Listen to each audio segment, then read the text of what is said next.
السلام عليكم بنات، غنكمل معكم ستوريات في هذه الصفحه. نشارك معكم شنو غنصايب اليوم. ديجا كنت بديت معكم ستوريات في ايمان كوكين انسبيريشن. تقدروا تشوفوا ستوري الاولانيه في ايمان كوكين انسبيريشن وغنكملهم معكم هنايا. حيت ما بغيتش يكونوا ستوريات كثار فنحاول هكا نفرق ما بين الصفحات بجوج، واللي درت انا ما نديرهاش هنايا.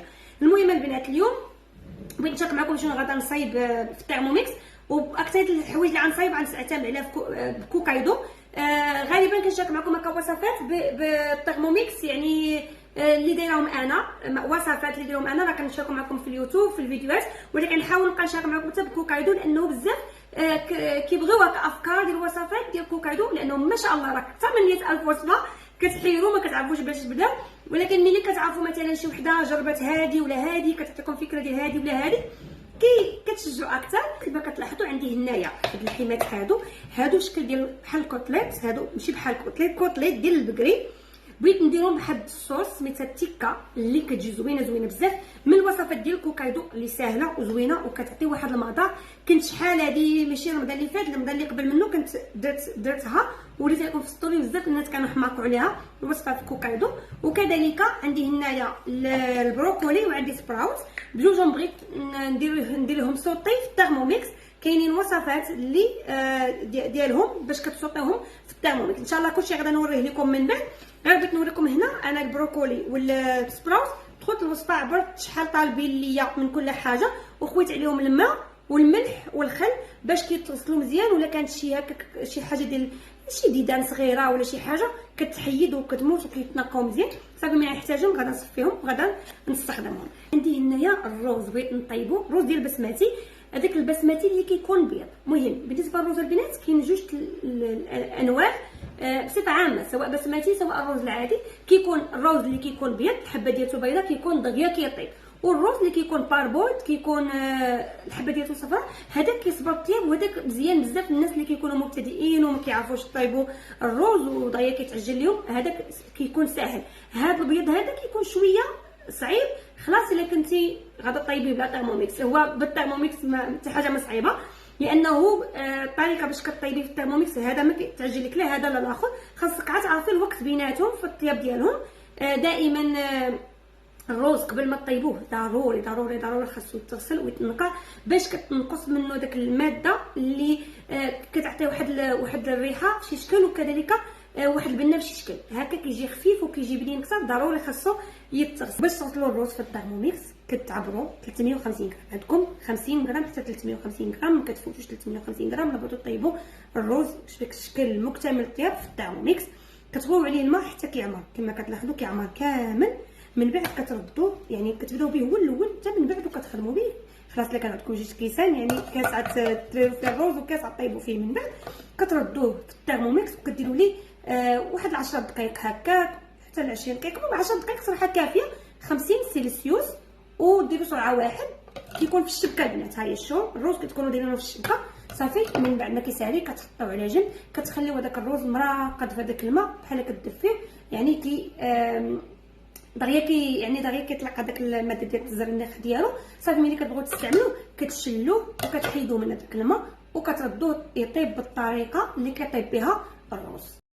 كتبغيو تجبدوا شي وصفه من كوكايدو، البنات اللي عندهم الترموميكس ديجا وعندهم كوكايدو ديجا غتلاحظوا ان الشكل ديال الاب ديال كوكايدو تبدلات. عادت صراحه مور فان باش تقلبوا فيها. المهم انا غنوريكم الوصفه ديال التيكا. انا الا قلبتو تيكا بيس غادي نتلقاوها. ها هي كما كتلاحظوا هذه لا لاحظتوا كاينه تندوري بيس حتى هي راه فايت لي استخدمتها معكم. كاينه تيكا بيس كتحلوها، راه كتقدروا ديروا كميه قليله كميه متوسطه حتى الكميه كثيره على حسب هذاك. وكتلقاو الانغريدينت، كتلقاو الطريقه، وكتلقاو حتى التيبس باش ديروها وتنجح لكم اكثر. والناس اللي كيهتموا بالنوتريشن غتلقاو النوتريشن، وتلقاو حتى اقتراحات اخرين اللي ما عندهم علاقه بهاد تيكا بيس، وصفات وحوايج اللي عندها يعني نفس العلاقه. وطلبوا مني ندير المكونات الجافه، ها انتم كمون، قزبر، حبوب، الابزار وهاد الحراقات. طلبوا مني انه غنسخنهم 5 دقائق ساعه واحد. ها انت هما الترموميكس بوحدو غادي يسخن لي العطريه. كما عارفين العطريه ملي كتبغي تطحنيها وكتسخنيها وعاد كطحنيها كتعطي نتائج افضل. صافي دابا غنخلي هادشي يتسخن ومن بعد نكمل الوصفه. بنات هو كيسخن كيمكن لكم نتوما متبعين الوصفه تشوفوا اشنو غادي يوقع من بعد باش كتوجدوا راسكم. بحال مثلا هو دابا هو خدام كيسخن لي في العطريه، كيمكن لي ندير بريفيو ونشوف شنو غادا ندير من بعد. يعني الا كانت غادا مثلا غنحتاج ندير واحد المكون نضيفو كنوجدو، او لا مثلا باش غنهيئ راسي غير غادا نطحنو غنهيئ راسي غادا غنطحن. تقدروا كاع تشوفوا اشنو غادي تشوفوا يعني شنو غادي يوقع من بعد كامل.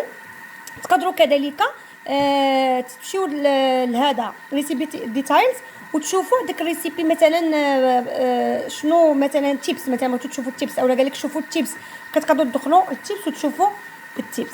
يعني ملي كتبغيو ترجعوا تكملوا كديروا كونتينيو صافي وكنرجع لكم المرحله فين وصلتوا. هانتوما بالنسبه للوصفه طالبين ليا نطحن غير سرعه 8. صافي انا غنوريكم النتيجه. هيا بقات جوج ثانيه صافي ساهله. غنشوفوا كيفاش النتيجه. هانتوما سرعه 8 وشوفوا ما شاء الله كيف كتلاحظوا. هو نورمالمون العطريه انا ملي كنبغيها نطحنها منيله كندير سرعه 10. دابا هاد الوصفه خصها تكون بحال هكا فداروا سرعه 8. واحد الريحه يا سلام دات لي الكعبه مع العطريه. راكم عارفين ملي كنطحنوا وكنهضر دات لي الكحه.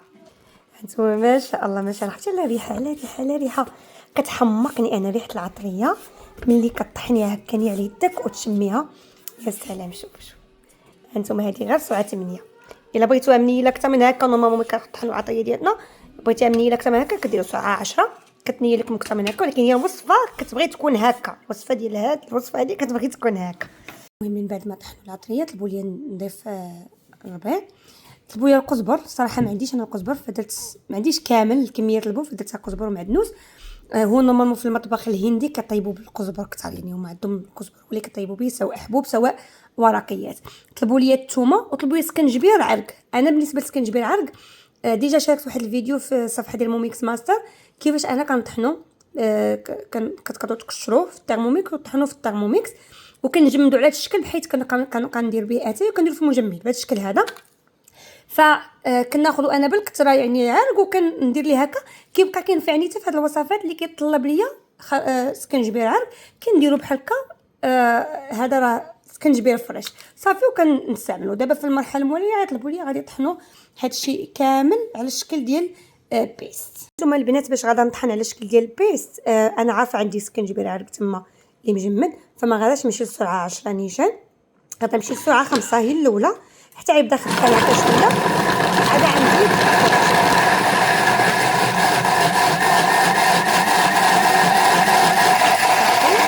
الثواني الاخرى غنوريكم الشكل من بعد ما طحن هاد المكونات. شوفوا ما شاء الله شوفوا كيف طحنات البيست ديالنا من داكشي الرفيع. هيا ولكن هاد الوصفه هذه باقا تابعه مراحل اخرى. المهم نتوما يعني دخلوا هاد الوصفه وتبعوها. البنات اللي عندهم كوكايدو المهم كتزيدوا الماء كتزيدوا عصير الحامض كتزيدوا الملح كتزيدوا الدرايد البصله المجففه مطيشه بيوري والخرقوم والتوابل صافي. ومن بعد كتطيبوها. هاد الوصفه كطيب هاد الصوص هذه كطيب صافي. ملي كتكون واجده كيمكن لكم ديروها هكا في الجاز وكتخليوها في الثلاجه.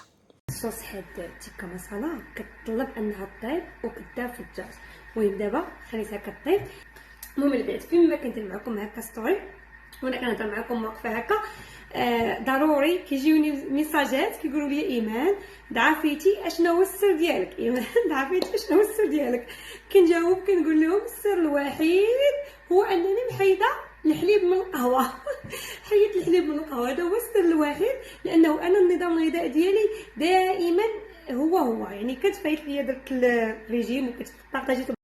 انا في الاصل ديالي من النوع اللي كنت ضعيفه في الصغر ديالي، يعني دائما كنت ضعيفه حتى جيت لهاد البلاد السعيده والماء ديالها تبدل عليا وفاش عاد جيت كنت كناكل هكا شويه الشوكولات، ناكل الحلويات. الحلاوه ديالتهم هنا كتكون حلوه بزاف. تما فاش كنت في الوزن المره الاولى، وكانت انا قبل ما ندخل السوشيال ميديا كنت درت واحد الريجيم ونقص ورجعت الوزن ديالي. يعني من النوع اللي كنعرف ندير ريجيم، وكان الماكله ديالي كنعرف ندير واحد النظام غذائي اللي كيكون ماشي ريجيم وانما لايف ستايل.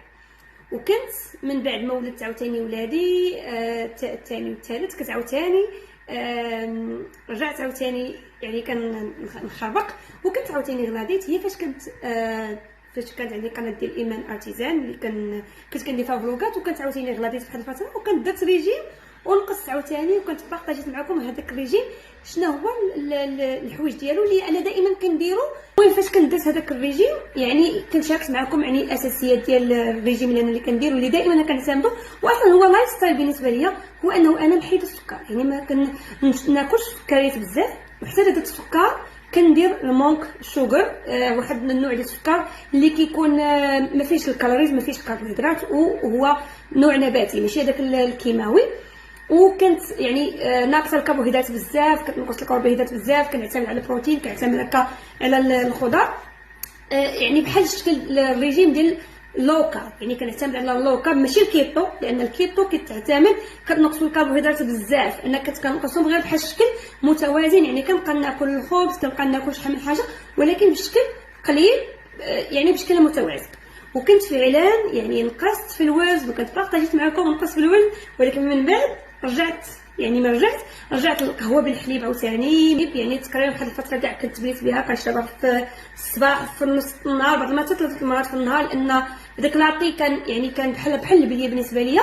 وانا داك اللاطي بحال كان كينفخ ليا كرشي منهن، يعني انا اصلا انا عمر الكرش ما كانت عندي من هنايا، كانت غير عادت كتعود غير التحتانيه نفخ ليا كرشي من هنا، عاد عندي واحد الانتفاخ بسبب هذاك القهوه بالحليب. يعني ملي كنبان منفوخه.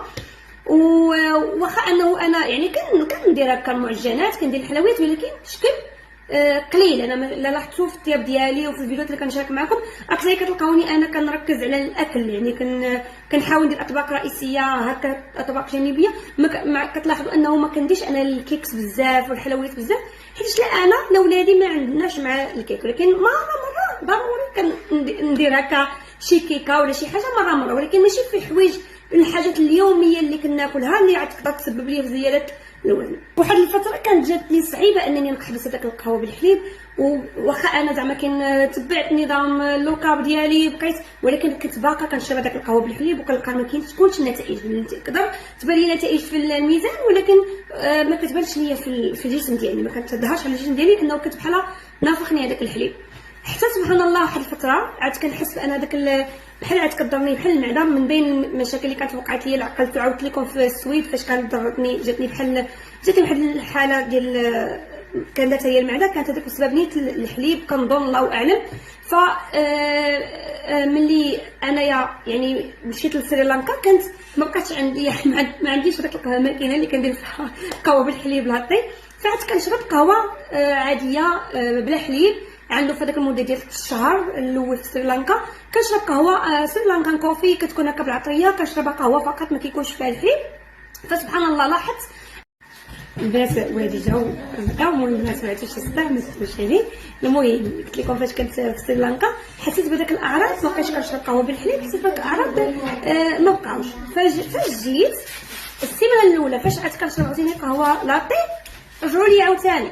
ف هو اصلا انا كنت شاكه الصراحه انها القهوه بالحليب هي اللي كضرني وهي اللي نفخاني وهي ما خلياش الوزن ديالي يطيح، لانه ما خلاش الوزن يعني الريجيم ديالي يبان عليا، لانه انا كنت حيدتها في الريجيم الاول وفعلا كنت نقص، ولكن هذه المره الثانيه ما قدرتش. فملي مشيت لسريلانكا وعرفت تاكدت انها هي اللي دايره لي ديك الحاله المرضيه ديال المعده، ثم خديت قرار انه صافي غادا نحبس قهوه لاطي وعاد كناخذ امريكانو. اليومين الاولى كانت كدير لي داك اللفه ديال القهوه ملي كتبغي تشربي في الاول الصباح باش توقدي كدير، ولكن ما كانش هذاك المتعه في داك اليومين الاولى. ولكن من بعد نهار الثالث الرابع هكا صافي كنت كنستمتع بها وفي نفس الوقت كدير داك اللفه اللي كنحتاج.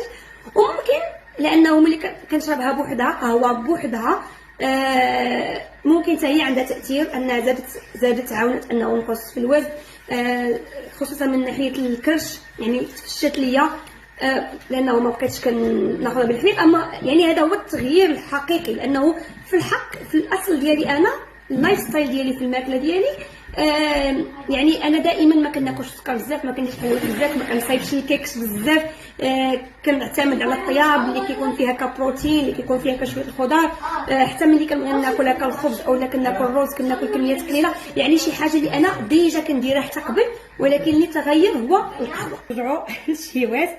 المهم هانتوما الرز ديجا طيبتو، تغسل، من بعد ما تغسل طيبتو. بالنسبه لهذا الرز اللي كيكون ابيض كديروا ليه الطريقه ديال الطياب ديجا شاركتها معكم. كديروا ايطرو ديال الماء، كديروا واحد تقريبا ايطرو 100 غرام ديال الماء، الملح، الزيت، وكديروا هذاك الرز هنا في الشبكه وكتردوه يطيب على 100 سلسيوس على رقم 4. الوقت على حسب، الا كان بيض كديروا 16 دقيقه، الا كان هذاك بارابول كديروا 20 دقيقه حتى 22 دقيقه، الا كان براون راه كتقدروا توصلوا حتى 30 دقيقه. يعني النوع ديال الرز الوقت على حسب النوع ديال الرز. وشوفوا ما شاء الله، شوفوا النتيجه. الا لاحظتوا انا هاد الشبكه ملي كتكون هكا سخونه، دابا راه ما سخونات بزاف، ولكن الا كانت سخونه وبغيتو تهزوها دائما كتخشيو هكا السباتيلا. وشوفوا ما شاء الله على الرز كيفاش جا. هذا الرز الابيض اللي كيكون سريع كدغيا كيتعجن، اللي صعيب في الطياب ديالو. وشوفوا النتيجه. هانتوما البنات بالنسبه لهذا الرز هذا كما كتلاحظوه كيجي خفيف خفيف خفيف وكيجي بنين. علاش؟ لان الطريقه باش كيطيب فيها هي الطريقه الصحيحه باش كيطيب الرز. والبنات اللي متبعيني في ايمان ارتيزان راه عندي الفيديو الطريقه كيفاش كطيب الرز بلا تيرموميكس، نفس الفكره اللي كيدير التيرموميكس. انا راه ملي شفت الطريقه باش كيطيب التيرموميكس وانا مع ديجا عارفه الرز الطريقه الاصليه ديالته، تفاجات قلت فعلا يعني راه الفكره الوصفه ديال طريقه الطياب ديال التيرموميكس راه هي الطريقه الصحيحه. علاش؟ لان الرز كيبغي يطيب كميه ديال الماء وتصفى منه هذيك الكميه، لان هاد الماء اللي كينزل كتكون فيه كتنزل فيه كاع الفوريه. الكرود شي واحد يقول لي كيفاش الزفوريه، كاينه واحد الريحه وواحد الزفوريه في الرز هي اللي تخليه يجي ثقيل وما كتجيش بنين. وبهذه الطريقه كيجي الرز خفيف ولذيذ عن تجربه. الناس ها هي الوصفه ديال البروكولي سوتي اللي تبعت من الوصفات اللي زوينه بزاف. كتبوها كبروكولي سوتي في كوكايدو، راه غادا تطلع لكم، غير تبعوها راه زوينه بالنسبه للبنات اللي كيبغيو هكا افكار ديال الخضر. وراه كاينين بزاف الوصفات ديال الخضر مسوطيه تلقاوها هكا في كوكايدو. من بينها هذه انا اليوم غادا ندير ان شاء الله هذه، وغادا ندير ديال السبراوت. ها نتوما شوفوا النتيجه ديالته كيجي من داك الشرفه. وها هو سبراوت البنات، حتى هو من بعد ما تسوطا تسوطا في التيرموميكس كيف كتلاحظوا. شوفوا هاد الصوص هذه صايبتها، نقول لكم الفكره كيفاش درتها وكيفاش اعتمدت على وصفه ديال كوكايدو باش اختارت حاجه جديده. اوكي دابا هاد الوصفه هذه فيها واحد الصوص انا على حسب ما بانت لي قلت غادا تجيني زوينه. المهم هاد الصوص هذه كديريها من بعد ما كتصايبي واحد السوب، يعني السوب مديوره فهاد الصوص بهاد الصوص هذه، يعني من بعد ما كتصايبي السوب كتحيديه كيقول لك خلي واحد الكميه قياس واحد 100 غرام ولا تكملي به باش عتصايبي الصوص. انا لانه ما مصايباش هذاك السوب، فانا الكاس اللي درت فيه البيست خويتو حيدت منه البيست. ها نتوما درتها في هاد الجار هذا، درت فوق منه الزيت. المهم البقايا اللي بقى زدت عليها من هذاك الشيء اللي كينزل ليا من هذاك الكوتليت ديال اللحم اللي شويت، داكشي اللي بقى كينزل ليا منه زدتو عليها، وزدت غير شويه الماء حتى تقريبا كملت هذاك الجهد اللي طالبين ليا هما هنا صافي. وكملتها بداكشي اللي طالبين هما كريم تشيز وداكشي اللي طالبين صافي. ومن بعد ما يعني كطحنوها وعاد كطيبوها واحد المده صافي كتكون الصوص واجده. ها نتوما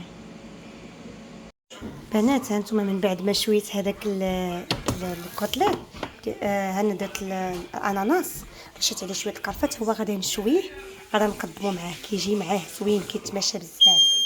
صافي انا غنسد عليه ونخليه يتشوى حتى هو.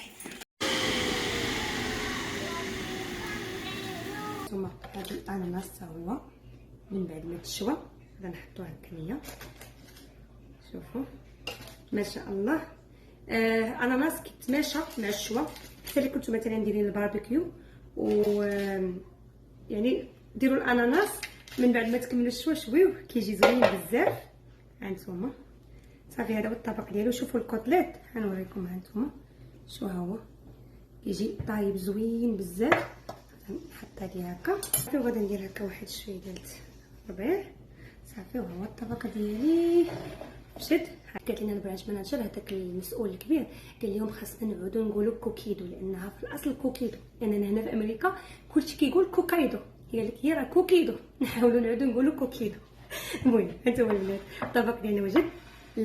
هذا الكوتليت درتو بالمصاله ديال التيكا من كوكيدو، البروكولي سوطي من كوكيدو والسطراد من كوكيدو.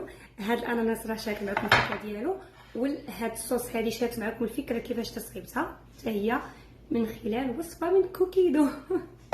وراه حتى الروز البنات ستيم درايسر حتى هي كاينه في الوصفه ديالته، الطريقه ديالته كاينه في كوكيدو. يعني انا زايده واحد التعديلات، هو انه كنزيد شويه الماء والطريقه ديال الغسيل ديال الروز، اما هي الوصفه اصلا كاينه في كوكيدو ديال الترموميكس صافي. وها هي الشهوه ديالنا واجده، واحد الطبق متكامل فيه البروتين، فيه هكا الخضر وفيه النشويات والصوص، وبالصحه والراحه.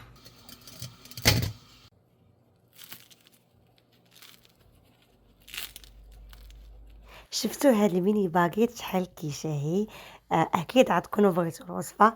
مهم الوصفه ديالتهم راه حطها في القناه اللي خاصه بالطبخ اللي كندير فيها فيديوهات ديال الوصفات، ايمان كوكين انسبيريشن. غادا نخلي لكم الرابط ديالها في تحت الفيديو اولا في التعاليق. ولا كنتو بغيتوا تيرموميكس وتبقاو تستافدوا من المزايا ديالو وتسهلوا الحياه ديالكم وتنظموا الكوزينه ديالكم، ما تبقاش عندكم الكروينه، قوه الالات، قوه الادوات فوق البوطاجي في البلاكارات، ويكون عندكم الترموميكس اللي غيدير لكم جميع المهام. وكذلك تستافدوا من الوصفات اللي كاينه في كوكيدو اللي بارطاجت معكم فيديو ديال اليوم كما لاحظتوا، يعني بمجموعه ديال الوصفات اللي كتكون من مطابخ عالميه.